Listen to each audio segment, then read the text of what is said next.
छत्तीसगढ़ के समूचे शहर में 5 दिन के झमाझम पानी के गिराई हर मूसलाधार बारिश हर छत्तीसगढ़ के जनजीवन में एक भारी विकराल रूप लेकर के ऐसे जहां छत्तीसगढ़ में पानी के झमाझम बारिश हर महानदी के रूप ल घलौ अपन बढ़ाए के न्योता दे दारी से जहां चंदरपुर के तटीय क्षेत्र के डभरा रोड पानी के खातिर में जगमग होगी से जहां आना जाना मुसाफिर राहगीर मन बर विकराल समस्या बन के रोड़ा साबित हुआ थे। तो वहीं दूसर कोती में रायगढ़ ब्लॉक के नदी नरवा खेत खलिहान के घलौ पानी के विशाल रूप हर सड़क डाहर में अपन रौद्र रूप ला घलौ बतावा थे। जहां आए दिन में मूसलाधार बारिश के कारण में सड़क सलिहान और खेत डाहर जम्मो लबालब पानी के विकराल रूप ला झेला थे। जहां रायगढ़ शहर से लगे महानदी के तटीय क्षेत्र में पानी के विकराल रूप हर आज नदी नरवा नाला सड़क डाहर में चारों कोती अपन सुरसा जैसे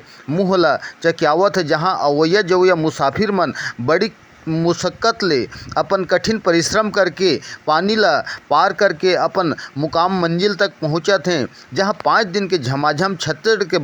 बारिश के कारण में आज सड़क डाहर घलो जलमग्न होगी से जहां आए दिन में मूसलाधार बारिश के कारण में इस समस्या हर साल में बनते। जहां 5 दिन के पानी के गिराई के कारण में आज छत्तीसगढ़ के समूचे शहर नदियाँ नरवा सड़क डाहर खेत खलिहान हर पानी के कारण में अपन जगमग्न होकर के विशाल रूप ला देवत है।